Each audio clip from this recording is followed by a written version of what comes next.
Transacting in the Spirit. We've been covering how to discern in the Spirit, how to understand what different types of spirits are operating. We learned a little about counterfeit spirits, familiar spirits, territorial spirits. Now we really have to understand the transactional nature of spiritual warfare. Who's pumped for it? Everyone ready for that? So spiritual warfare, it's not like you just kind of like, I think sometimes when people hear about this, and Gordon, I hope you don't mind me using you and Seb as an example. When we came home from doing baptisms this week, Gordon, your question was like, so I don't just tell me, like, do you hear it? Do you see it? Like, how does it all go down? And then Zev brought the same sort of like childhood curiosity, like, Mom, so it sounds so cool what you did. Like, do you see it? Do you hear it? So I think it's important that we understand the multidimensional nature of transactions so that we can actually bring this to life. Because it isn't like I just sit there and like pretend. It's not like little kid make-believe, you know, where you're like, I'm going to put on a skirt and a crown and I'm going to pretend to be a princess today. There's more to it than I'm just simply pretending to do this. I put on an outfit that makes it look like I'm ready for prophetic deliverance, and then boom, it happens. So I want us to understand the transactional nature because God has called us into being able to do these things for his people to edify the church, but we can't do it if we don't understand how the transaction works, right?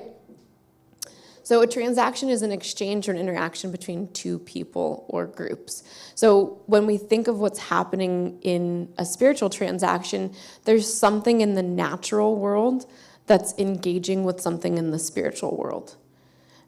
So there's a give and take relationship. There is a causation system that's happening. But I think it's important. It can happen both ways. If you look at these arrows, I picked them on purpose, right? The spirit realm can incite an action in the physical realm, but the physical realm can actually also incite an action in the spiritual realm. I think sometimes we miss that part of it. There's that duality. It's often feeling like we're only acted upon by the spirit realm, but that's not true. We have the ability to act upon the spirit realm from the physical as well. So when we're talking about the physical versus the spiritual world, what we're talking about is the visible versus the invisible. Or in other words, the material versus the immaterial. So when we're talking about a dimensional conversation, some Christians will just immediately check out and be like, this isn't biblical. If you don't believe it's biblical, please go back and watch Manifold. It's on our YouTube channel. It's free. It's definitely biblical. When we're talking about the interaction between the visible and the invisible, we're talking about a multidimensional conversation. As soon as we move beyond the purely three-dimensional physical material world, we're talking about a multidimensional space that transcends what we can see with our naked eye. Many people that want to seek out science to disprove God are forgetting that you can't cut open and cross-section the fifth dimension and beyond. So you can't ever try to prove the existence of God or disprove it using purely physical paradigmatic constraints. It's not possible. You'll block yourself from being able to get the very conclusion that you're looking for. So we want to be thinking about the material, right? Like something that you could physically tap on versus that which you can't see. For us to start to break down this dimensional conversation, it's important to remember that in the third dimension where we are here, the material world, we experience time unfold chronologically. Biblical language, this would be chronos, versus the way God's timing unfolds is kairos. It's God's time. It transcends our three-dimensional space-time. So if we were to look at this in biblical terms, we would see that Genesis precedes the crucifixion precedes Revelation, right? So that's kind of a nice little timeline for us. Here's what actually happened. It's kind of messy. So what were the prophets able to do? Right? So the prophets weren't time-bound. That's ultimately what made them prophets. So what we see happening is that, let's start at Genesis on the far left. What's really happening is that the Bible, it's a closed system, right? Like it ends at Revelation. Agree? Our Bible ends at Revelation. Are there other books I'm unaware of that go after Revelation? Okay. So we've got Genesis to Revelation closes the loop. I plotted the crucifixion here just because it makes it a nice half circle, but there's no specific reason that I placed the crucifixion there. Otherwise, it just looks nicer. So what we see here is that between Genesis and the crucifixion, we have Old Testament prophets actually grabbing information, data, multidimensionally from the future to bring it back to the Word so that we see that there's a future reference that we can be prepared for as time is unfolding. So what we really have is that each of these lines are like a prophet moving forward into the future, pulling that information back, plopping it in the Bible, right? So the whole Bible is a prophetic declaration, agree? That doesn't mean that the experience that the prophets are having is time-bound. When they're able to go and grab that information to prophesy, to bring the word into the Bible, they are no longer time-bound in that moment. God created all, and what's important for us to remember is that God declared the beginning and the end. So the end is already known. We're just experiencing this very messy unfolding process, but the beginning and the end has already been prophesied. Everyone feels that, right? So there's kind of this, we're somewhere stuck in this middle in all of the chaos and the unfolding and a battle between good and evil, but ultimately we already know the end. This helps us have a visual representation of what happens once we move beyond the third dimension. So in the third dimension, we are time-bound. It's the nature of the third dimension. It's the nature of what happened to us at the time of the fall. When we fell, right, all of a sudden we died. We got blinded by the third dimension. It was impossible for us to purely be led by the Spirit because we were distracted with the physical world. A good example of this, going back to Genesis, is when Adam and Eve didn't know they were naked because there was really no such thing as the third dimensional time-bound material world. When they fell, all of a sudden they're like, oh my God, we're naked. How did they not know they were naked before? Was it magic? No, after the fall, they all of a sudden were aware of their material bodies and were like, oh, Lord, I need to cover up. Before that, there was no, like, what would cover up have meant? So we have time-bound 3. Then we move into the fourth dimension, which we know even from quantum physics and physics in general is the actual boundary of space-time. So I like to think of this as a time distortion field. Once we get into that fourth dimensional space, time can be distorted and manipulated. A good example of this would be if you've ever done hallucinogens.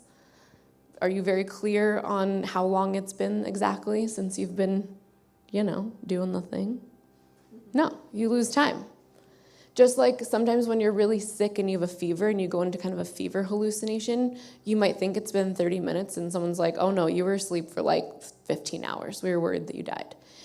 You go into a space where you're no longer aware of the unfolding of time chronologically. Here's an important piece. In that space, do you think you are more vulnerable to the enemy? Extremely more vulnerable. When we understand how time is unfolding and we understand who we are, what we are, where we are, and we are of sober mind, it acts as a tether, right? Like an astronaut would use to tether themselves to the spaceship. We know how far away we've strayed, and then we know how to map our way back. Once you lose that tether and you're not clear on who you are or where you are or what's going on, it becomes more challenging to try to navigate your way back. So do we think Satan loves to manipulate people into going into the time distortion field? It's actually one of his favorite things to do. We've seen this happen even culturally. Now all of a sudden, all different types of hallucinogenics are now medicine. Oh, you're struggling with being a mom? Let's do ketamine. Ketamine's going to you're going to love being a mom once you start doing ketamine treatments. Ketamine is animal tranquilizer. Thanks, Big Pharma. So when we look at a time distortion field, things like medicine, things like even pharmaceutical drugs to help with psychological disorders, a lot of the help that they're doing in the psychological disorders, it's causing a host of other problems. In general, big pharma interventions create what's called a cascading effect. So they might temporarily mitigate the symptoms of one thing, but the big picture is that there's a domino effect that takes place where it actually pushes people more out of their sovereignty and their spiritual identity. Another example of this, for all of you conspiracy theorists out there, would be like fluoride in the water. I'll let you rabbit hole yourselves on that one, have fun. So those all push us into a time distortion experience where it's easier for us to be manipulated. A lot of the teens right now that we have falling into the trans agenda, many of them are on extensive medications. They're being manipulated from the outside through the school system, through peer groups, and then they're also on medication. They're already not clear on what these sovereign boundaries are, and they're operating in this time distortion. It makes them very prime for attack by the enemy. Then when we move past the fourth dimension, we get to the fifth dimension and beyond. Many scholars that have really dissected this biblically would place essentially the courts of heaven and where God resides about the seventh dimension. I've done extensive teaching on this in Biomechanics of Deliverance, so if you want to dig more into that, that's a good place to go. So let's just say that for now, biblical concepts and quantum physics agree that once you move into the fifth dimension, there is no such thing as time anymore. We're now no longer time-bound at all. It's not just a time distortion, it's completely timeless. When we're talking about a spiritual transaction, and this is so important for some of you that have friends that are still very deep in spiritual medicine journeys, when we're actually transacting in the spirit, are we transacting in the fourth dimension or the fifth dimension and beyond? Fifth and beyond.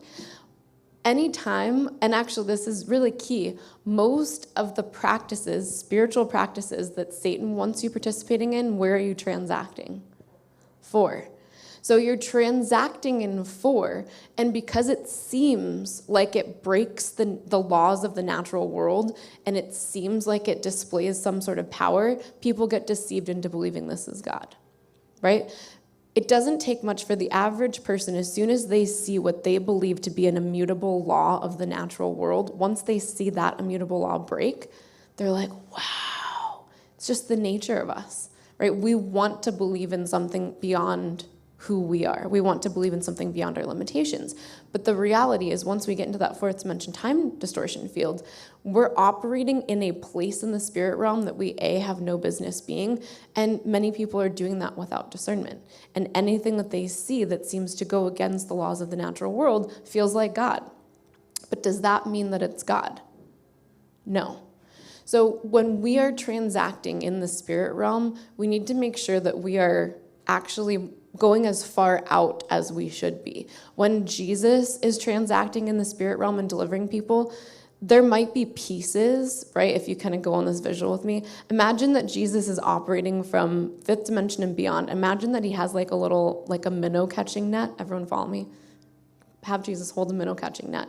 So imagine as he's delivering people, he might be collecting things in that fourth dimension time distortion field, but that is not where the bulk of the transaction's taking place, right? So there can be contamination and pieces that need to be removed from that space, but that is not where the transaction itself is taking place or should be taking place. Time distortion field would be things like astral projection, right? Where you might, again, you get that feeling of like, ooh, this is so cool.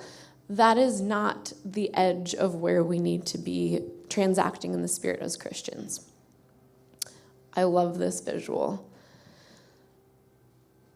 The Bible we know is multidimensional, and it is a framework.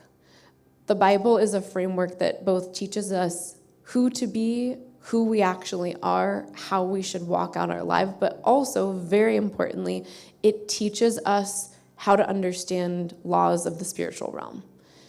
It's not that hard to figure out the laws of the physical realm, right? If you trip over something, you fall, and you experience what people have decided to call gravity, right? We have physical experiences that teach us the laws of the natural world.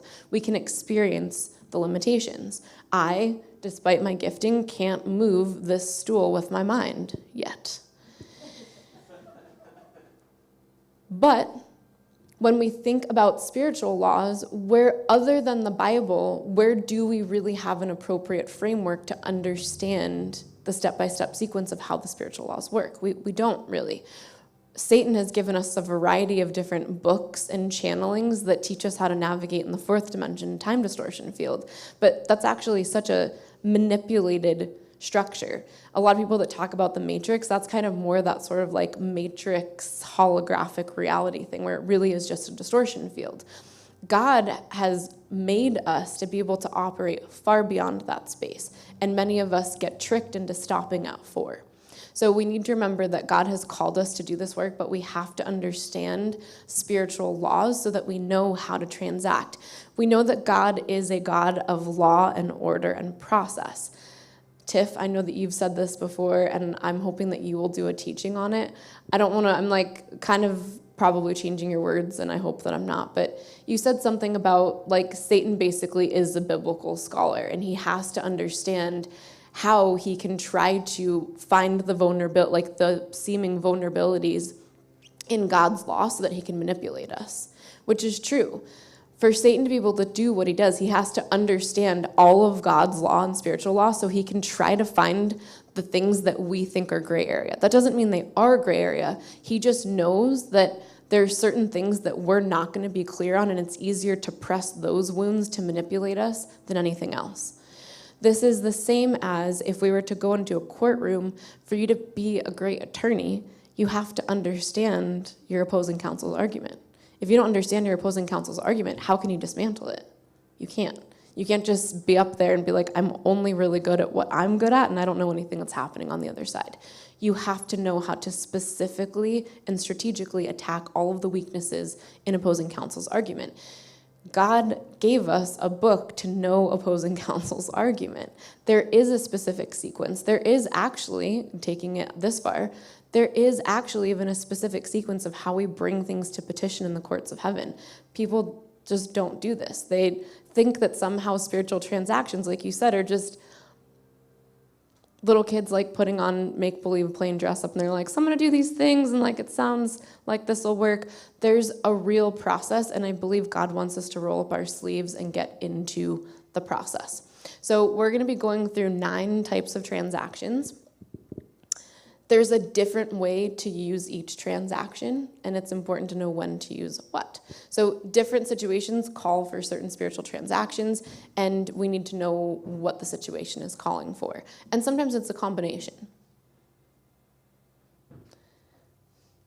Spiritual laws are exploited by the enemy, and most Christians are not willing to figure out where Satan exploits these laws because they just want to believe that God's already won, there's no point in figuring this out, and like the enemy doesn't really have that much power. And it's not about the enemy having power, right? This is a trick. The enemy is playing dirty here. He's exploiting what we believe are weaknesses.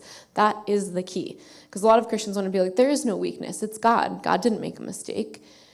God's not trying to exploit, or Satan's not trying to exploit God. He's trying to exploit our understanding and interpretation. You get that, yeah? So let's start with covenants. The covenants are pretty obvious. A lot of people have heard the word covenant. A covenant is a binding or establishing of a formal relationship between two parties. So typically when we talk about covenants in the Bible, we're talking about Noah, Abraham, Moses, and David, and of course, Jesus. So they're called the Noahic, the Abrahamic, the Mosaic, the Davidic, and the New Covenant are what they're referred to. So we know with Noah, God said, hey, you do this for me and I will maintain your seed, essentially because everybody else was so corrupted at that point that he was like, I'm betting on you, buddy. Don't let me down. I'm going to take out everybody else, but I'm betting on you, right? Then we've got the Abrahamic, same thing, right? God kind of selects one person because he's seeing, okay, you're my best chance of clearing out this bloodline and making the way for Jesus. If we look all the way down, these are all making the way to Jesus' bloodline, right? They're all ultimately covenants that are building one into the next to the next. So similarly with Moses and David, with David in particular, at that point, God knew that that would be the last covenant to bring Jesus into his bloodline. So that one actually stands out and is very important. And then, of course, the last one is the new covenant that Jesus makes on our behalf. So oftentimes here, God's future kingdom that he's trying to build and bloodline that he's trying to preserve, they're the receiver of the covenant. In the new covenant, we all receive it. We also have agreements. So if we go back to the original Hebrew, there's definitely a separation between what word was used. But if you look at any of the newer translations, they seem to use agreements and covenants pretty interchangeably. So I'm putting them on two separate slides because the covenants that we just described are very sole and separate of other more simplified agreements that were made, because there are many that go far beyond those previous ones. So an agreement covenant is a contract between God and his people, typically includes an exchange of something physical. This can be food, an item of clothing, or an establishment of an altar. So when we're thinking about how these agreements work, in general, the most common is the sharing of a meal, right? And in this way, we know that Jesus shared a meal with his disciples to do something just like this. But there also are, like I said, building up altars, right? God telling you to move physical stones and pile them up. So let's go all the way to the right. Genesis 26 through 31, they said, we see plainly that the Lord has been with you. So we said, let there be a sworn pact between us, between you and us, and let us make a covenant with you, that you will do us no harm, just as we have not touched you and have not done anything but good and have sent you away in peace. You are now blessed of the Lord. So he made them a feast, and they ate and drank, and in the morning they rose early and exchanged oaths. And Isaac sent them on their way, and they departed him in peace. So there's also this idea of God making a table for us with our enemies. So this is often what happens when we're seeing agreements or covenants being made. These can also be looked at like truces, like, hey, we're deciding to kind of stop doing what we've been doing, but let's share this meal. And this meal that we're sharing is actually a binding oath. So remember that we're talking about how the physical world interacts with the spiritual world. Is the sharing of a meal purely symbolic? If it was purely symbolic, why would they do it so dang much? The physical world is going to actually incite something in the spiritual realm. And then that spiritual realm is going to then come back and reinforce whatever just took place. So there's this full looping effect that ends up happening. So when we are sharing a meal, we have to be intentional with what we're doing. Sometimes you've shared meals with people that wish you harm, and suddenly bad things start to happen to you purely because you went to dinner with that person. And we don't really take it that seriously, but we should. A long time ago, you don't sit down to meals with people that you don't actually want to be in a covenant with. Has that ever happened to somebody where you kind of don't really want to go out to dinner with somebody, but you're like, I kind of have to, and then all of a sudden things start to go negative? We've got to be aware of those things, and we're going to learn how to actually break those covenants. When we did our prophetic deliverance baptisms this week, there were a ton of agreements that people had made unknowingly that were actually holding them back and delay in their lives. We have to be able to repent for and deliver from agreements that we've made both knowingly and unknowingly, and some people just don't want to look at it. Let's take a look at the far left, Genesis 31:43 through 55. Come now, let's make a covenant, you and I, and let it serve as a witness between us. So Jacob took a stone and set it up as a pillar, and he said to the relatives, gather some stones. So they took stones, piled them up in a heap, and they ate there by the heap. Right, so now we've got two things. We're kind of doubling up. We not only are sharing a meal, but we're also going to move some stones to bear witness. This heap is a witness between you and me today. That is why it is called Gilead. It was also called Mizpah because they said, may the Lord keep watch between you and me when they were away from each other. Right, so it's a physical representation of an agreement that God is able to monitor when people are separated from each other. Do we think that the exchanging of wedding rings kind of serves as the same function, right? Like a physical thing that we're exchanging to actually anchor the covenant of marriage? So this is all over the place. We need to be mindful of it. A lot of times we go giving things to people. We're like, I don't know, I just feel like I'm really supposed to give this to you today.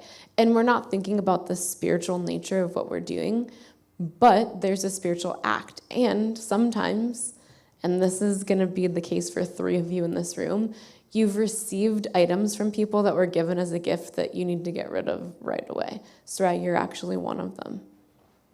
You know the bag I'm talking about, right? I just saw it. Did you already give it away? Think about it.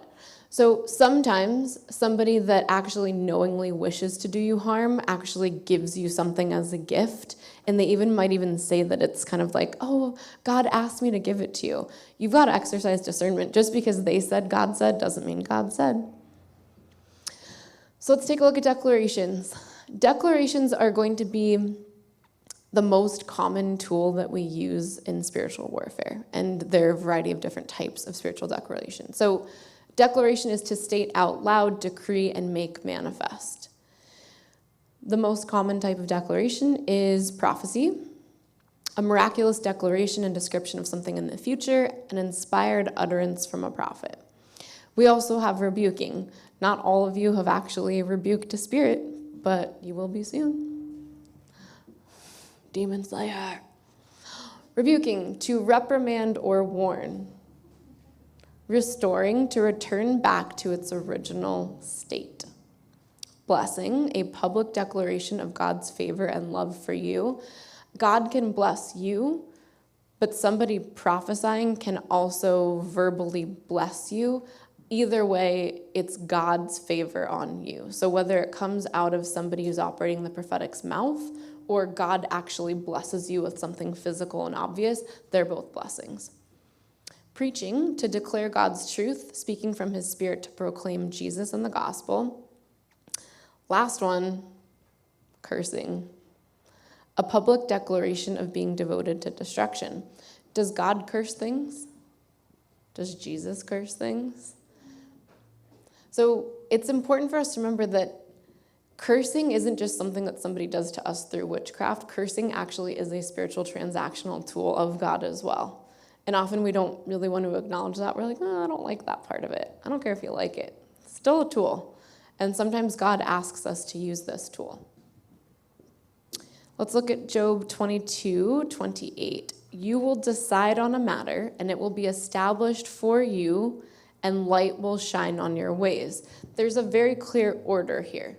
What happens first? Do you speak something? You decide on a matter, right? You decide what it is that you want or what it is that you're hearing from God. Then you will establish it, and then it becomes what you do. Often people are too quick to speak. Does anybody struggle with this where you're too quick to speak? Thank you, Jeff. Appreciate your honesty there, sir. Sometimes we're too quick to speak. We need to be very mindful. God, part of what discernment is the ability to slow down. Some of you are way too quick to speak, and as a result, your discernment is compromised. We have to be able to slow it down to exercise discernment. Discernment will potentially make us look like we have a buffering face, where it looks like you're like, not really sure what I'm doing, and then you respond.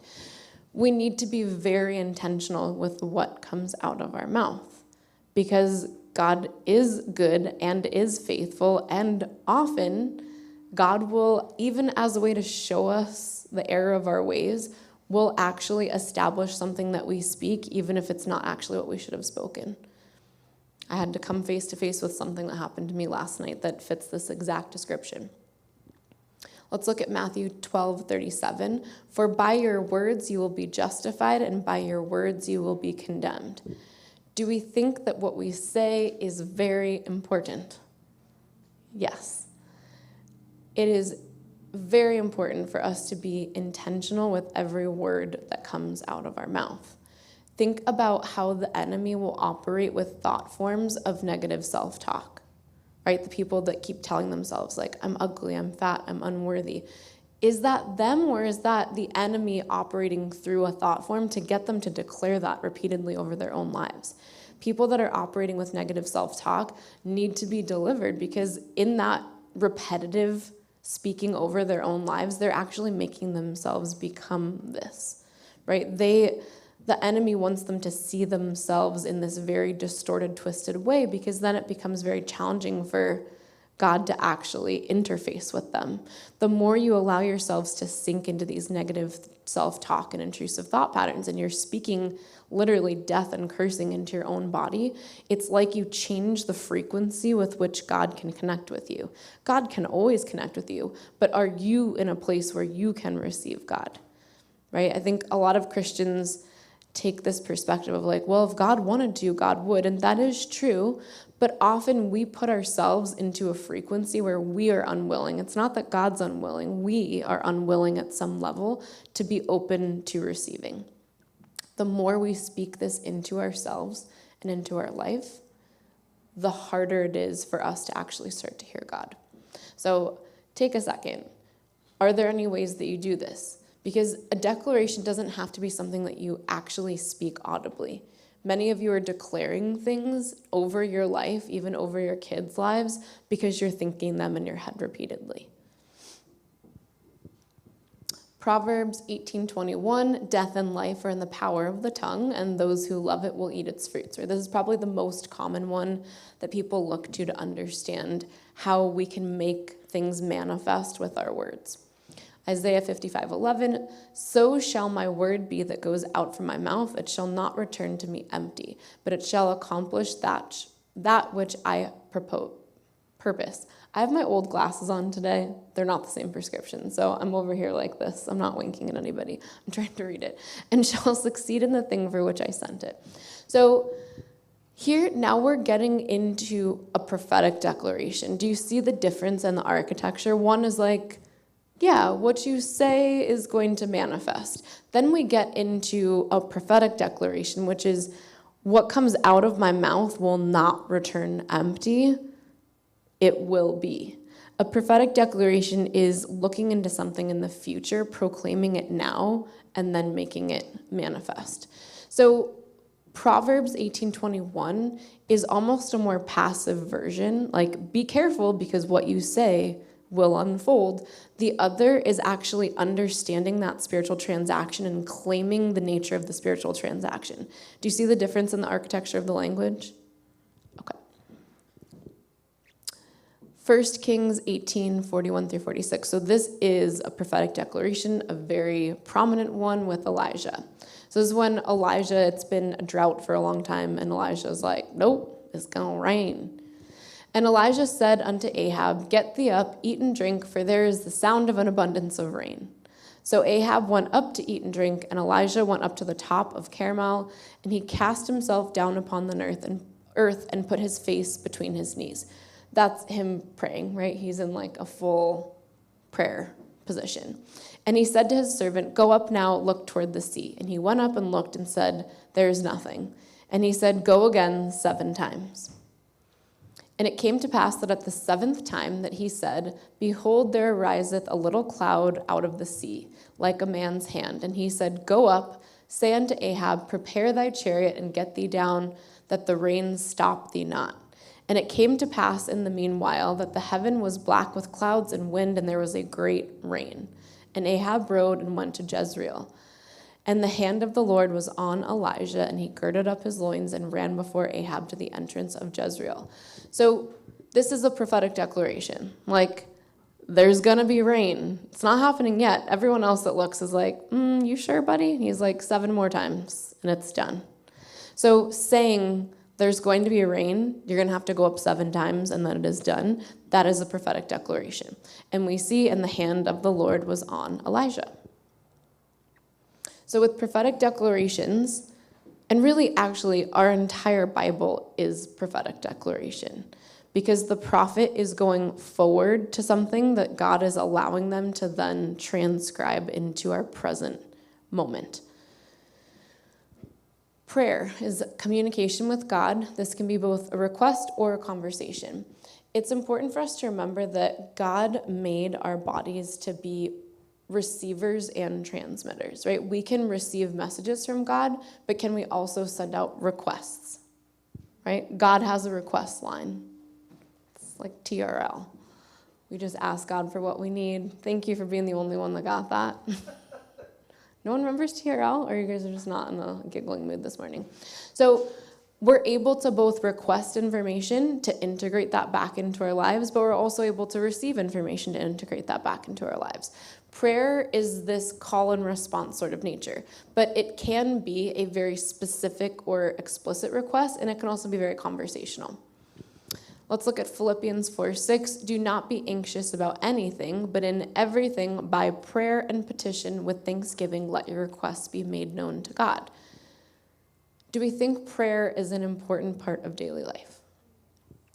Does something have to be, seated in a specific position with your hands up in a certain position with a certain sort of order to be prayer? No. I pray all the time. I'm probably talking to God 95% of my day. But that doesn't mean that I have to get on my knees and do this to be like, okay, now I'm ready to pray. Sometimes I pray like that, but I'm not praying like that all day long. Sometimes people have this idea of what you're supposed to do to be in prayer, or there needs to be a certain structure to access God. God's always with you. You have to be in the right frequency to be able to tap into that signal. So you might be the kind of person that as you're really digging into your prayer life, you might need to separate yourself. You might need to get on your knees. You might need to break something off of your ego to even be in that place. But I think the goal is to be able to commune with God all the time, not to have to be in a physical position to open yourself up. But that might be required for a time. Jeremiah 33:3, call to me and I will answer you, and will tell you great and hidden things that you have not known. This is the conversation where we're able to receive. Oftentimes people only pray when they need something or when something's going wrong. When you're ready to level up your walk with God and you're ready to truly step into your purpose, prayer needs to be a major part of your life because God has abundant information that he wants to give to you. I highly encourage you to go. This sounds silly. So for those of you that love to learn, you're going to think that what I'm about to say is weird, but go on an educational fast. I'm telling you, oftentimes if there's a certain area of worldly knowledge that we want access to and we want to level up, anchoring yourself into a relationship with a teacher in that subject often won't do as much for you as cutting that stream off and going to God. God is able to provide abundant information for you. And Patty, I believe this one's for you. Just stop it. Stop. Yep. You get it? Yep. God wants to give you all the information. There's no external teacher that is going to be able to provide the revelation that God provides. So stop seeking it. God can provide information that is very specific and seemingly worldly, but he's going to do it through his eyes and his character. So what is going to be born out of it will truly edify the church, not actually deceive people. Mama Tiff, that one's for you too. Go to God. God has so much for you. We need to remember that God is able to provide hidden information. God will often pick certain people to open up troves of information that maybe haven't been opened up for hundreds of years. Everyone will say there's nothing new under the sun, and perhaps that's true because God created all things. However, God does go through periods where he'll hide information, and he'll hide it from us for a reason. And he'll also decide, okay, now you're ready, my daughter. You're ready to receive revelation, and you'll bring something back that was previously covered up. So we need to be ready to receive and stop seeking so many worldly books and worldly teachers. Who loves worship? I love worship. Worship is grateful submission to God with an expression of praise from the most intimate parts of yourself. Let's look at Psalms 100 first. Shout for joy to the Lord, all the earth. Worship the Lord with gladness. Come before him with your joyful songs. Know that the Lord is God. It is he who made us, and we are his. We are his people, the sheep of his pasture. Enter his gates with thanksgiving and his courts with praise. Give thanks to him and praise his name. Are we supposed to worship in a very somber, kind of mad state, self-conscious? No. If you're so concerned what other people around you are doing or look like or whether they're looking at you, you're not actually in worship. I hate to break it to you. You might be physically here. You might be physically trying to do it. But if you're still thinking about other people and not just God while you're worshiping, you're not really worshiping yet. And that's okay. Maybe it's going to take you a little bit to break those barriers down. But true worship, everyone else doesn't exist. Only God. John 4:23-24, yet a time is coming and has now come when the true worshipers will worship the Father in the Spirit and in truth. for they are the kind of worshipers the Father seeks. God is spirit, and his worshipers must worship in the spirit and in truth. One way of saying this is physically worshiping here and like saying all the right words and being like, yeah, I'm in the worship band, right? But secretly in your head, you actually love being in the worship band and you love the people love you being in the worship band. Are you worshiping in the spirit or in the physical? Physical, right? And actually, I think for many worship singers, there's probably a moment where they actually get pulled out of something that once was true devotional worship, and just by the nature of how big worship groups can become, you actually start to be worshiping in the physical instead. And I think for a lot of them, it probably breaks them and makes them susceptible to the enemy. Worship should be in the spirit. You should be physically here, but almost forget that you're here. You shouldn't be thinking, wow, this worship is taking what seems like 30 minutes. You shouldn't even be in space-time if you're truly worshiping. So God calls us to worship in a place that is outside of time and space, where only our relationship with him matters. Be honest with yourself. If you haven't reached that place yet, keep stretching yourself. Keep asking questions about why you can't break through that barrier. That barrier alone could be blocking you from truly hearing from God. Worship, as we know, is a very powerful tool. Has worship in the Bible actually acted upon physical structures, right? Has it acted upon prison walls? Has it acted upon the wall of Jericho, right? Worship alone is able to incite such a strong action that it creates a physical result. I once did a week-long prayer fast, and it was the most intense one I've ever done. And on the last day, there was a call to be doing the devotional focus every hour. By halfway through the day, it was such an intense energy running through my body that I was throwing up like the whole day. I couldn't stop throwing up, but I was like, I made it this far. And it was so intense. So you can be so intensely in the spirit that your physical body has a purging reaction. Right? The purging reaction in some way is from the prayer and meditation I'm doing, but it's not like I'm physically making myself sick. Something's happening in the spirit that's actually allowing something to move out of me. Then we've got sacraments or symbolic acts. So a sacrament is a symbolic act that serves as a rite in Christianity that is ordained by Christ. This is going to include things like baptism and communion. So let's look at Matthew 3:16 through 17.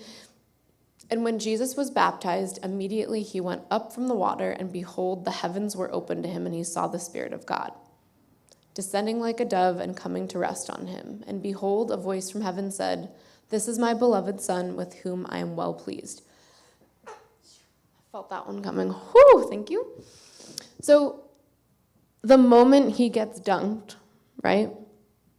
There's an immediate spiritual action that's taking place that then comes back down and creates another physical action. So things can happen that quickly. Matthew 26:26, now as they were eating, Jesus took bread and after the blessing broke it and gave it to the disciples and said, "Take, eat, this is my body." When he's saying, "This is my body," what is he saying? Is he trying to share in who God has made him to be with his disciples? Right? Before I really came to know Jesus the way I do now, I remember thinking of things like communion and being like, I don't know, it sounds a little like sacrificey, a little weird. I don't know, not into it. But I understand the spiritual transaction now. He's saying, you can have a piece of who I am by sharing in this covenant with me, which eventually he goes on to share with all of us who believe. So for any of you that feel in some of these more symbolic acts a little bit of that like uh-oh feeling, which I know for sure with me in the Abrahamic covenant, when it comes to the act of circumcision, I know that's been a huge area of like, oh God, just why? Why? I don't get it.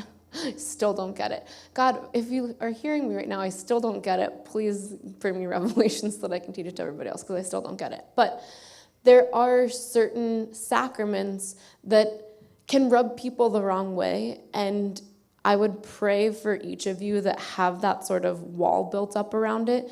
Just seek God on the matter. It might not make sense to you. There are still things to me that don't make sense, that I can feel those walls go up in me, but I trust that God will reveal it to me when I'm ready.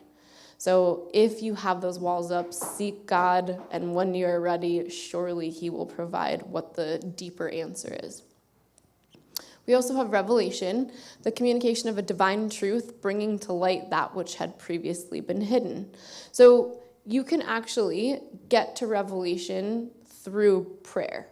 You can get to revelation through meditation. Sometimes God will just give you revelation and you weren't doing anything at all. Has that happened to anybody? Where I've literally been in the midst of a very worldly, normal conversation, and all of a sudden it's just like, pow!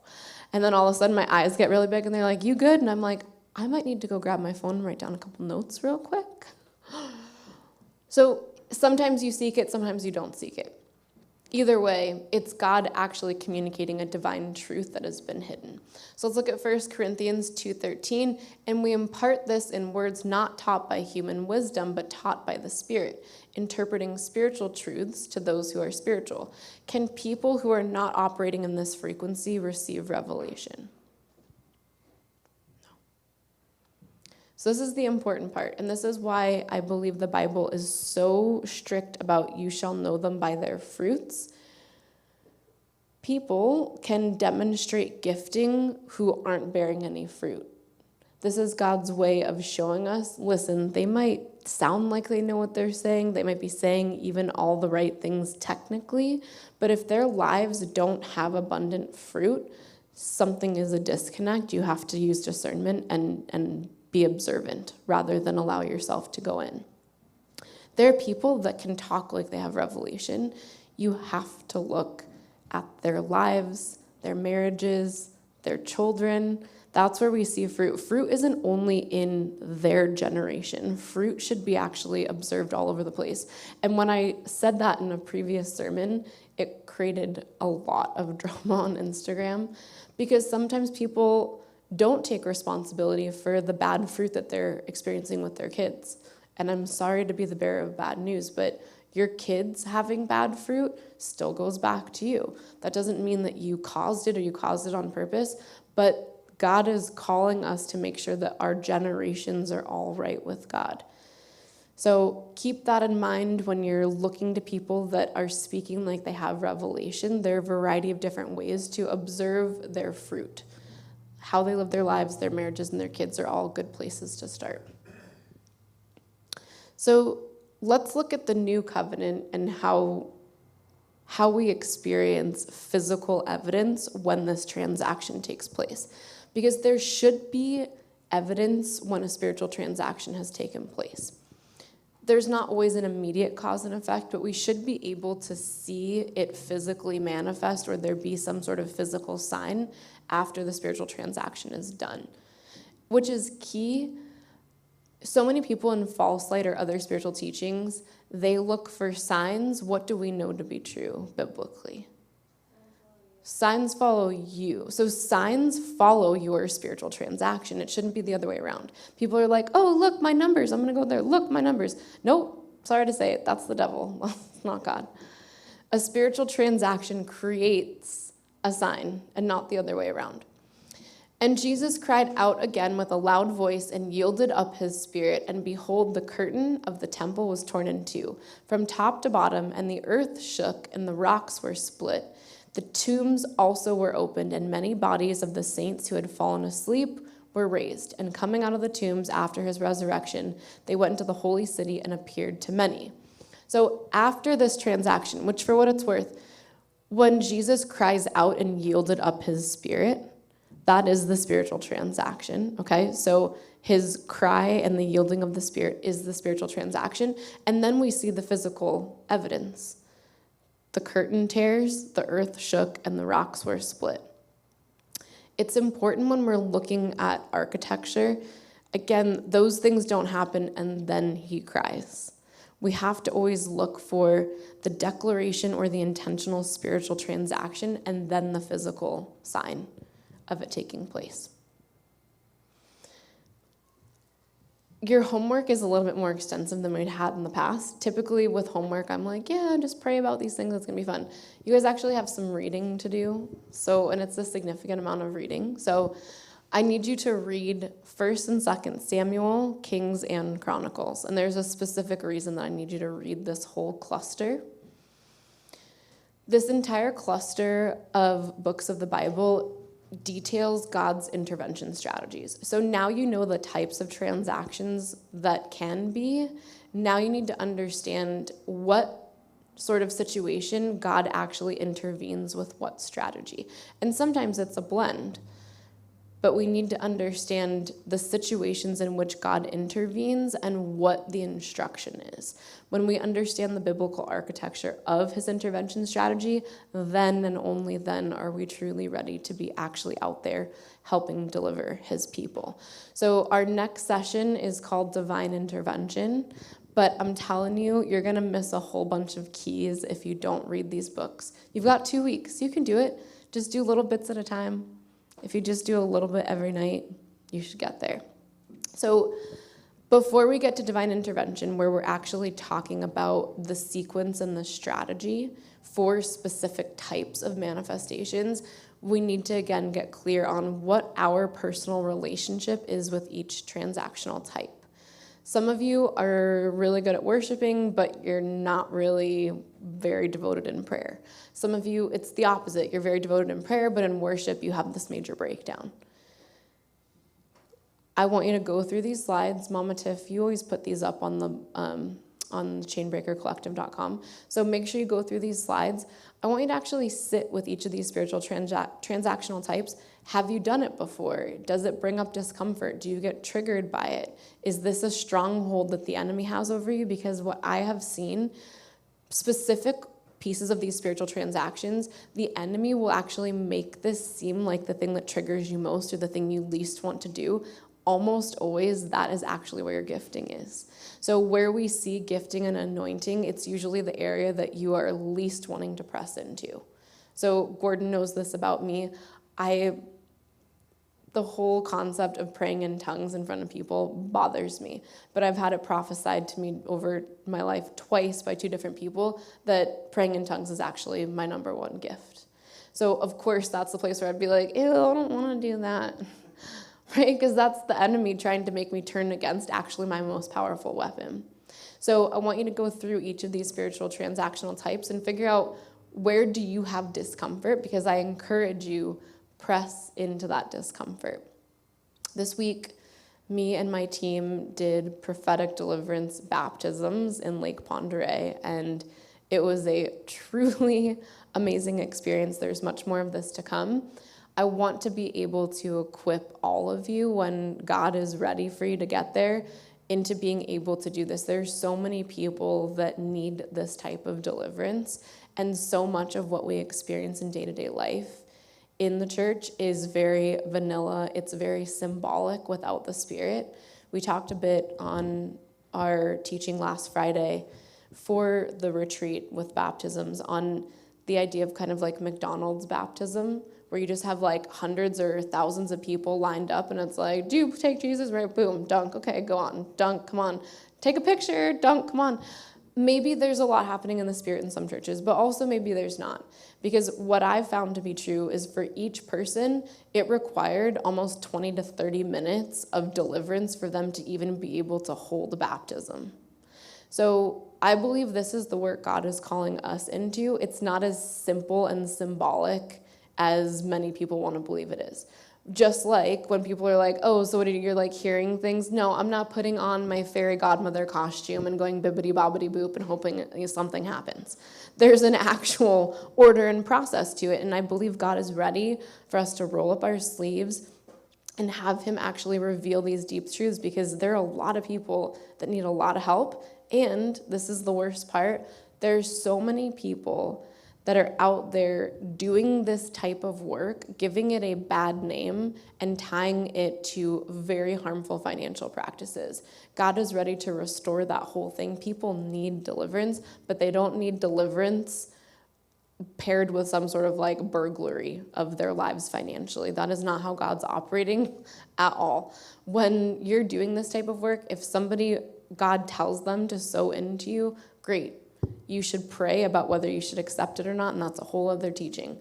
However, to tie this financial sort of exchange to the act of deliverance, in many ways, I think just destroys this beautiful rescuing that God is able to do for his people to restore them back to their original design. So I know that we've been called in this ministry to help create those leaders that can do this for God and God's kingdom and do it justly. So if you feel like you are called, there's a whole lot more coming to this church in that area of the church. So I hope that you will do your homework, take it seriously. Don't like read a couple lines and then show up and be mad that you're missing things 2 Sundays from now, because I'm telling you, if you don't read, you are going to miss things, because I'm not going to go back and fill in the gaps. We're going to go deep. There are going to be a lot of keys because God wants us to get to work. So figure out where those strongholds or areas of discomfort are, because I believe a whole lot of people in this area need a lot of healing. So if you're joining us online, you should come to Sandpoint and come visit. We've got a bunch of guest speakers planned for fall, and we're a great group. You can't see all of us here, but we're delightful, aren't we? We're great. And if you are in this room, it's our end of summer barbecue. We've got a bouncy castle. We're going to have fun. So if you are tuning in online, we will see you in a couple weeks. And if you're here, I hope to see you at my house, 1:30. All right, y'all. See you next time.